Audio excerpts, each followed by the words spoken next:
English Cafe. Daily English lessons with a touch of coffee, from beginner to advanced. My name's Tara. I'm 17, and last summer I worked at a small art studio in our town. It was my first job ever, and honestly, I was super excited about it. The first week was amazing. I helped set up exhibitions, cleaned brushes, and even gave visitors little tours. But then something happened that taught me way more than just how to hold a paintbrush. There was a woman named Lena who worked there full-time. She was around 30, confident, always dressed in cool colors, and she had this calm way of talking that made people listen. One afternoon, I was painting a small display board. I thought it looked great, but Lena came over and said, maybe next time you could try blending the colors a bit more smoothly? I froze. That board had taken me over an hour.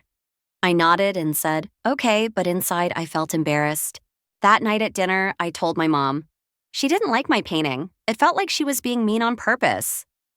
Mom raised an eyebrow. Did she shout or say it was bad? No, I admitted. She just suggested something. Then maybe she was giving you helpful advice. There's a difference between being mean and being supportive. I sighed. It didn't feel supportive. Well, she said, we call that kind of advice constructive. It means someone is trying to help you improve, not hurt your feelings. Constructive advice means advice that helps you grow or get better. It's not about blaming, but about building. A few days later, I overheard Lena talking to another worker. She said, Tara's really improving. I like how she takes suggestions well. Wait, what? That surprised me. I thought she didn't like me. The next time she gave me feedback, I smiled and said, thanks. I'll try it. And you know what? The next board I painted looked way better. But not everyone at the studio was like Lena.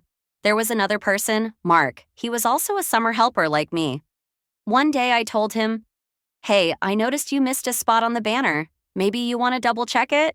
He laughed and said, whatever. No one will see it. I tried again. It's just that Lena always says it's important to do a neat job. He waved his hand. Don't worry about it. It's fine. Later, I told Lena, I tried to help Mark, but he just kind of ignored me. Yeah, she sighed. He tends to brush off feedback. Brush off means to ignore something or not take it seriously. It's like when you clean your shirt with a quick swipe, you don't really focus on it. That's not very professional, she added. Then she said, by the way, your notes on the gallery labels were clear. Good job. Thanks, I said, feeling proud. Over the summer, I learned the difference between someone being mean and someone being honest. Lena's advice helped me grow, even if it didn't feel nice at first.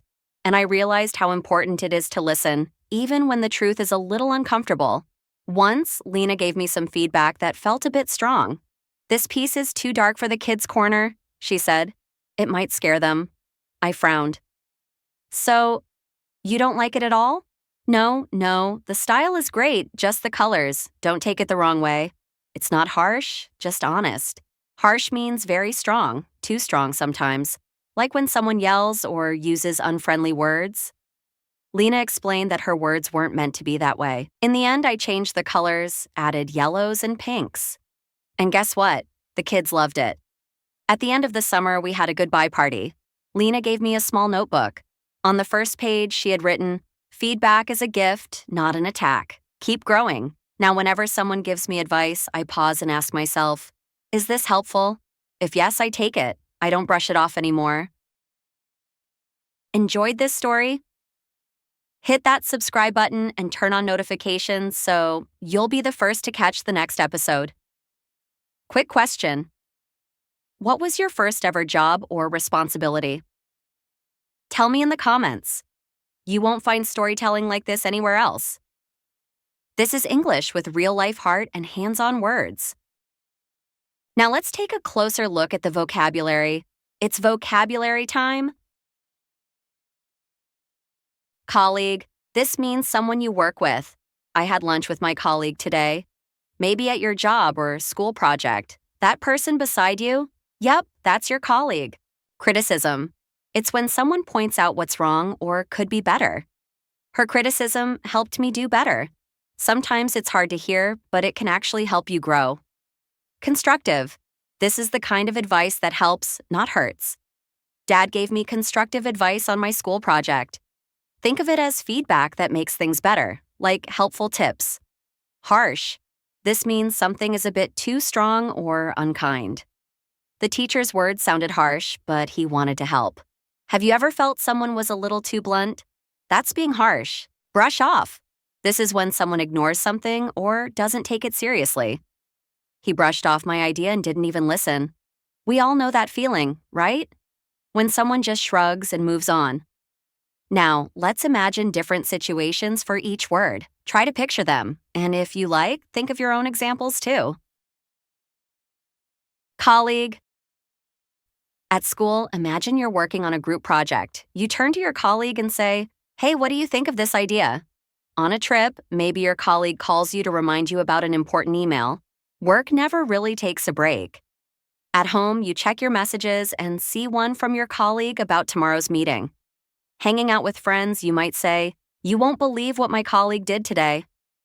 And in a meeting, your colleague presents the project you worked on together. Teamwork in action. Criticism. At school, your teacher hands back your essay with some notes.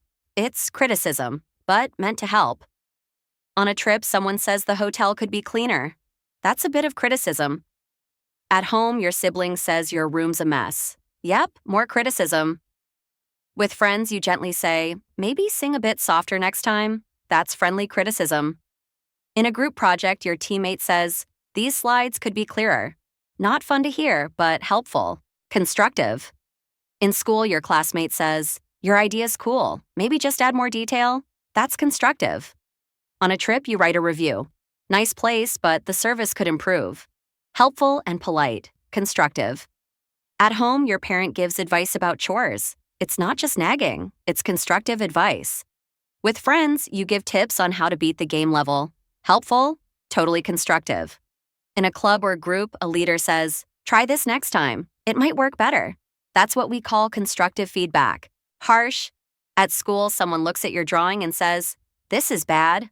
Ouch, that's harsh. On a trip, the tour guide says, "No photos, no noise, stay in line." Strict? Maybe a bit harsh. At home, your brother snaps, "Leave me alone." The words feel harsh, even if he didn't mean it.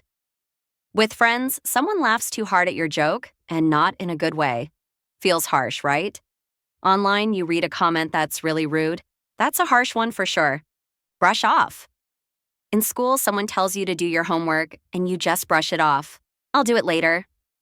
On a trip, the weather turns bad, but you smile and say, "No worries." You're brushing it off. At home, you offer help and hear, "Nah, I'm fine." They brushed you off. With friends, you say, "Let's hang out," and they go, "Maybe." That's a bit of a brush off. At work, you suggest an idea, and the boss says, Maybe next time." Yep. Brushed off again. Ready? Now go back and find that one sentence you didn't fully understand. Read it again. And tomorrow, be sure to use one of these words in a real sentence. If you learned something, write your own sentence in the comments.